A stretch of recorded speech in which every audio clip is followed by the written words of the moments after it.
இன்றைய தேடல் நிகழ்ச்சிக்கு உங்கள் அனைவரையும் கர்த்தராகிய இயேசு கிறிஸ்துவின் நாமத்தினாலே நாங்கள் வரவேற்கிறோம். கர்த்தருடைய நாமம் மகிமைப்படும்படியாக இந்த நாளில் ஏசாயா தீர்க்கதரிசன புஸ்தகம் 59வது அதிகாரம் 1லிருந்து 4 வரை வசனங்களை குறித்து இந்த நாளில் நாம் தியானிக்கலாம்.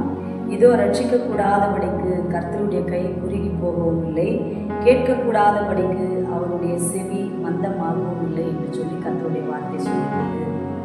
இன்றைய தியான வார்த்தையில் ஆண்டவர் நம்முடைய ஜெபத்தை கேட்கிற தேவனாக இருக்கிறார். நமக்கு அவர் பதில் கொடுக்கிற தேவனாக இருக்கிறார். நம்ம விசாரிக்கிற தேவனாக இருக்கிறார்.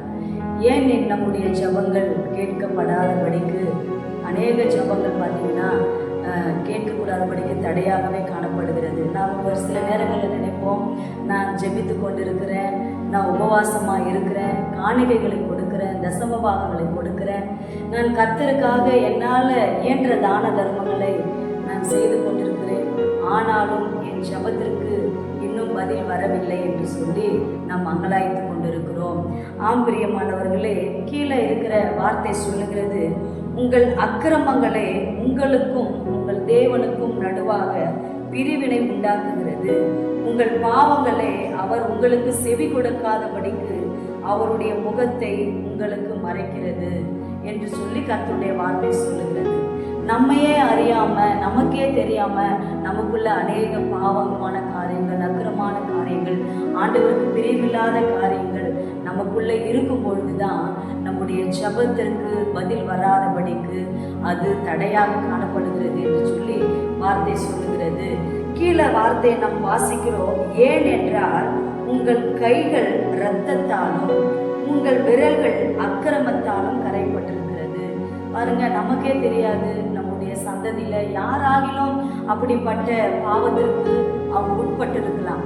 அதனால கூட நம்முடைய ஜெபங்கள் கேட்கக்கூடாதபடிக்கு, அவருடைய செவிகள் திறக்கக்கூடாதபடிக்கு அது தடையாக காணப்பட்டிருக்கலாம். பிரியமானவர்களே, நாம் அதையெல்லாம் நம்ம விசாரித்து நாம் அதற்காக ஜெபிக்க வேண்டும். ஆண்டவரே, என் சந்ததி மேல இருந்த சாபங்களை எடுத்து போடுங்க என்று சொல்லி, அக்கிரமங்களை எடுத்து போடுங்க, என் தலைமுறை மேல இருந்த சாபங்கள், அக்கிரமங்கள், பாவங்களை கர்த்தர் நீங்க கிருபையாய் மன்னித்து என் ஜெபத்திற்கு நீங்க செவி கொடுங்க என்று சொல்லி நாம் ஜெபிக்கும் பொழுது அந்த தடைகள் எல்லாம் மாறும் என்று சொல்லி கர்த்தருடைய வார்த்தை சொல்லுகிறது. பாருங்க, அக்கிரமத்தாலும் கரைப்பட்டிருக்கிறது, உங்கள் உதடுகள் பொய்யை பேசி உங்கள் நாவு நியாயக்கேட்டை வசனிக்கிறது, நீதியை தேடுகிறவனும் இல்லை, சத்தியத்தின்படி வழக்காடுகிறவனும் இல்லை என்று சொல்லி கர்த்தருடைய வார்த்தை சொல்கிறது. பிரியமானவர்களே, நம்முடைய கரம் இரத்த கரை படிந்திருக்கலாம், நம்முடைய அக்கிரமங்கள் பாவங்களாக நமக்கு நின்று கொண்டிருக்கலாம், நம்முடைய கையினால அநேக பாவங்களை நாம் செய்திருக்கலாம். இதெல்லாம் நமக்கு தெரியாது. நம்ம தெரியாத நம்முடைய சந்ததியில யாராகிலும் அப்படிப்பட்ட பாவத்துக்கு உட்பட்டிருக்கும் பொழுது நம்ம என்னதான் ஜெபம் பண்ணாலும், என்னதான் ஆண்டவர்களுக்கு கொடுத்தாலும், என்னதான் நம்ம தான தர்மங்களை பண்ணாலும் சில காரியங்கள் அது நமக்கு தடையாக இருக்கிறது. பாருங்க, நீதியை தேடுகிறது கிடையாது. ஆண்டவருடைய நீதி நியாயங்கள் படி நடக்காததுனால, சத்தியத்தின்படி நம்ம வாழாததுனால சில காரியங்கள் நமக்கு தடையாக இருக்கலாம். பிரியமானவர்களே, இப்படிப்பட்ட காரியங்களுக்காக நாம் ஜெபிக்க வேண்டும். ஜெபிக்கிற பிள்ளைகள் இந்த காரியங்களுக்காக, ஆண்டவரே என்னுடைய பாவங்களை மன்னிங்க, என்னுடைய அக்கிரமங்களை மன்னிங்க, என்னுடைய மீறுதல்களை மன்னிங்க, என் சந்ததி மேல இருக்கிற பாவங்களை மன்னிங்க, என் தலைமுறை மேல இருக்கிற அக்கிரமங்களை மன்னித்து இன்றைக்கு எங்களுடைய கரம் எந்தவித தீட்டுப்படாதபடிக்கு, என்னுடைய நாவுகள் தீட்டுப்படாதபடிக்கு, என்னுடைய கால்கள் அசுத்தமான காரியங்களை செய்யாதபடிக்கு, என்னுடைய கண்கள் அசுத்தமானவைகளை பார்க்காதபடிக்கு என் தேவனாகிய கர்த்தருடைய ரத்தம் எல்லாவற்றையும் பரிசுத்தப்படுத்தும் என்று சொல்லி கர்த்தருடைய வார்த்தை சொல்லுகிறது. அவருடைய ரத்தமே நம்மளை பரிசுத்தமாக்கக்கூடியதாக இருக்கிறது. நம்முடைய அக்கிரமங்களையும் மீறுதல்களையும் பாவங்களையும் நம்முடைய அநியாயங்களையும் அவருடைய ரத்தம் மன்னிக்கக்கூடிய ரத்தமாக இருக்கிறது. அந்த ரத்தத்தின் வழியாக தான் நம்ம பாவ மன்னிப்பை பெற்றுக்கொள்ள முடியும் என்று சொல்லி இந்த சத்திய வார்த்தை நமக்கு போதிக்கிறது.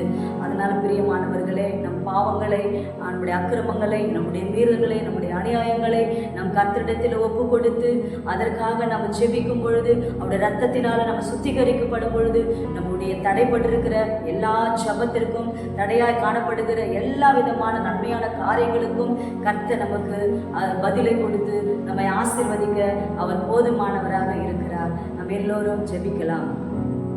ஸ்தோத்திரிக்கிறோம் ஆண்டவரே, மகா இரக்கமும் கிருபையும் தெய்வம் நிறைந்த எங்கள் அன்பின் ஆண்டவரே, இந்த ஆசீர்வதிக்கப்பட்டதான அருமையான காலை வேளையில கூடப்பா அந்த சத்தியத்தை கேட்கிற ஒவ்வொரு மக்கள் மீதும் உங்கள் கல்வாரி ரத்தம் இறங்கும்படியாக ஜெபிக்கிறோம் ஆண்டவரே. பாவம் மன்னிப்புக்கு ஒரே வழி கர்த்தராகிய இயேசு கிறிஸ்துவின் நாமத்தினாலே வருகிற அந்த ரட்சிப்பையும் மனந்திரும்பதிலையும் ஆண்டவரே, அந்த கல்வாரி ரத்தத்தினால சுத்திகரிக்கப்படுகிற அந்த சுத்திகரிப்பும் தான் ஆண்டவரே ஒரு மனுஷனுக்கு பரிபூர்ண விடுதலை கொடுக்கும், பரிபூர்ண சுகத்தை கொடுக்கும். அவருடைய ஜபங்கள் கேட்கப்படும், அவருடைய காரியங்கள் எல்லாம் ஜெயமாய் மாறும் என்று சொல்லி கர்த்தருடைய வார்த்தை சொல்லுகிறபடி தகப்பனே, இப்பொழுதே ராஜா இயேசுவின் நாமத்தினாலே ஒவ்வொருடைய அக்கிரமங்களை மன்னிங்க, ஒவ்வொருடைய மீறல்களை மன்னிங்க, ஒவ்வொரு அநியாயங்களை மன்னித்து உடைய தலைமுறை சாபங்கள் இருந்து கர்த்தர் அவர்களை விடுதலையாக்கி கர்த்தருடைய நாமம் மகிமைப்படும்படி அவருடைய ஜபங்கள் எல்லாம் கேட்கப்படட்டும் ஆண்டவரே.